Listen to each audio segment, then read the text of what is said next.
Yeah, you said it. I mean, it's going to be so interesting to see how his career pans out. Yeah, I really do think they have a great opportunity to build something special down in San Antonio again, and yeah, it's going to be really cool. I do I think think he's gonna um, he's gonna get 7 championships and go down as the best player of all time. But yeah, I hope he knows if he doesn't reach those expectations, he's a bust. So facts. So I think yeah, we need to determine right now, wing nights, are we a pro Victor Wembanyama show or are we anti? Like, are we just going to be haters? Because I think we need to get on one train sooner or later. Like, are we going to always be we calling for gotta him? hate Like, someone. because, like, like what was LeBron's thing the first few years was that he was like the chosen one. No one actually hated him. And it was always, what can we do to get LeBron like more pieces to win a title? And then he went to Miami and did exactly what everyone wanted him to do when he was in Cleveland, and then won all the titles. And then he was hated, and then he was beloved again, and now he's probably somewhere in the middle because it's just a mixed bag. So I say we get on one train early. We got to pick one train though. I got it. I am pro Victor Wembanyama, but if my coworker is asking, I'm not pro Spurs. Okay, Um, we are so pro Victor Wembanyama on this show. yeah, I'm for Agreed. that. Agreed. And but that way we can always dog the Spurs and be like, they don't have any assets to help out Victor Wembanyama yeah, in his yeah. career. Tate, I got a question for you.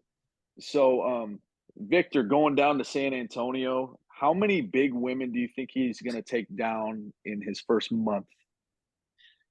Uh, I would say European women in general are on a whole different level than most American women, so he's probably going to Whoa. have to adjust to that. Well, also I remember he's 19. He can't go to clubs. I mean, he will get into Okay, clubs. He will get into bars, but like it might be tougher. He's only 19. He's got 2 more years before he can legally drink any of that alcohol. Yeah, I yeah, don't think he's the James Harden type, but I guess we'll see. hey, at least he's not going to Houston, so no off the court distractions. I So mean, Houston's a car ride away. that is true. Yeah, yeah, that is for sure. Um, real quick, I described this segment to you guys at Wing Night. I like to call this shower thoughts. I have a lot of interesting things that pop in my head while I'm scrubbing myself. So, yeah. Question is, have you guys met a celebrity? Do you have a cool story? I've got one. You ready for Okay, this? let's hear it. Let's go. I met Mac Miller, rest in peace. Really? I went to one of his shows in Laramie, Wyoming back in 2013, 2014. He was still doing college tours. He was on the Blue Slide Park album. Oh yeah. And yeah, he went to a college show in Laramie, and my brother was out in Laramie at the time. So there's a snowstorm going on outside. My mom actually drove me to the concert because I think I was turning 16. So it might have been like 2013 or something like that, 2014, I can't remember.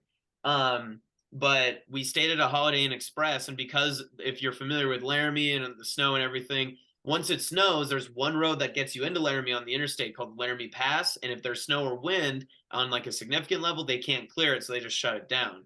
Well, it got shut down, so Mac Miller and I were stuck in the same hotel. I go to the Continental Breakfast, and he's sitting down there and he's talking it up with a couple of other guys that are like from his show. And I just like grab another table, I sit away, and he is just like, "Hey man, we're the only people here. Just come sit here." And I was like, "Okay, sounds good." So yeah, it was a good time. We I can't tell you like that we had a deep talk or I learned anything like philosophical from him or anything, but he did eat his, I think they were Fruit Loops. He ate like his Fruit Loops one at a time, no milk. So I thought that was kind of cool. But yeah, talked to him for That's about so 15, cool. 20 minutes, just sat there and ate continental breakfast with him at a Holiday Inn Express in Laramie. Oh my gosh. Hey Tate, are you in charge of clips?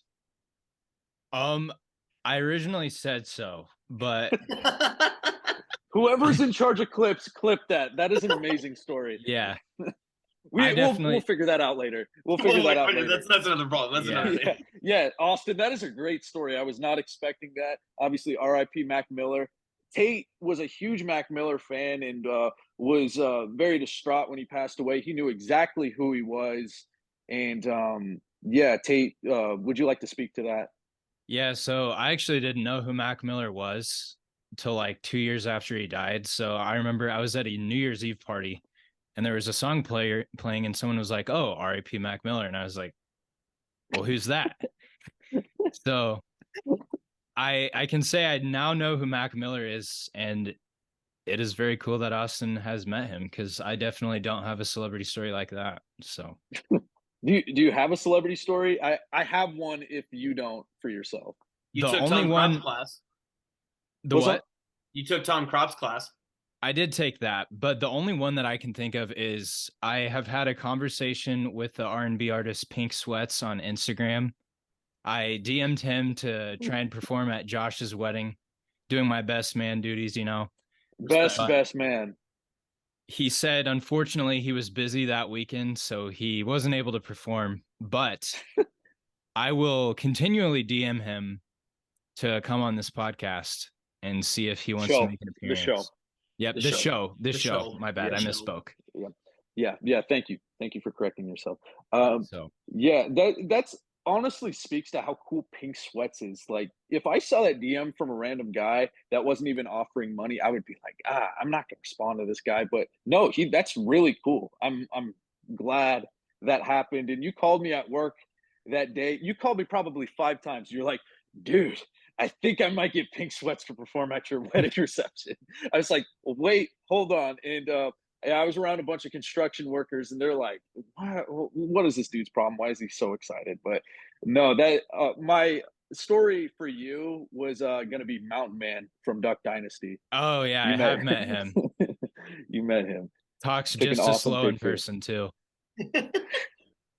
Ma- Duck Dynasty was such a good show back in the day. I love Oh, that. dude.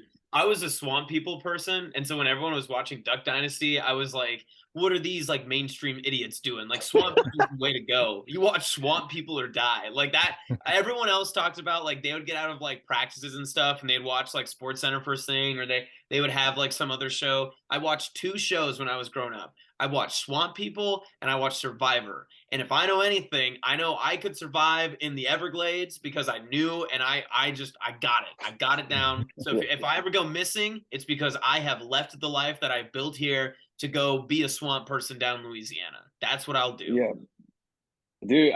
That kind of reminds me. I was more of a naked and afraid guy. Mm. I watched more for the afraid part though. So yeah. Um, anyways, that flopped. But my story, my celebrity story was 2018 March Madness. I believe it was the Sweet 16. It was being held in Omaha. They had who I'm trying to think. It might have been on TNT or CBS, something like that. One of the Turner Sports stations.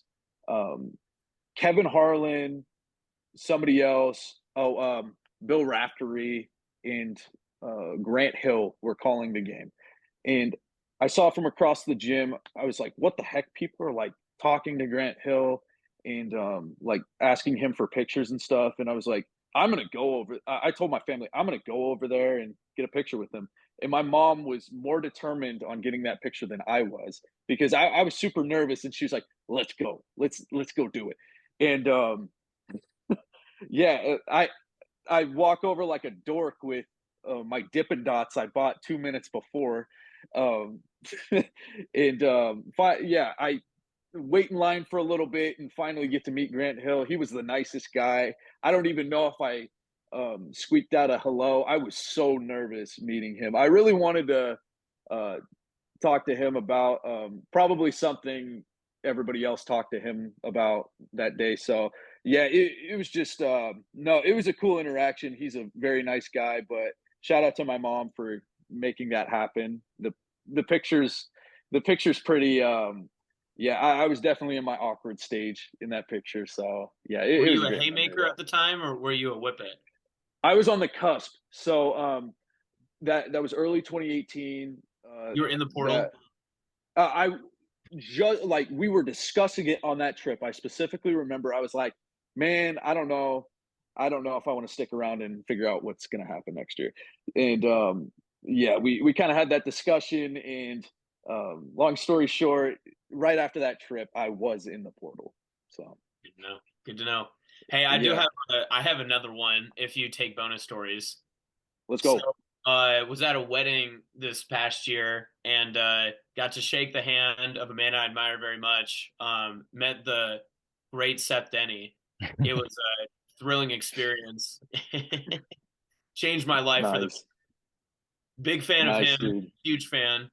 And here's the other, I grew up in Western Nebraska, so like I didn't know who I mean this sincerely. I actually didn't know who Seth Denny was for like the longest time. And then when I started working at the station I work at now, like those people like would talk about him and stuff. And yeah, that was the first time I met the good old Seth. So, lifelong dream fulfilled, bucket list check mark. I die a happy man tomorrow if it Lifelong dream.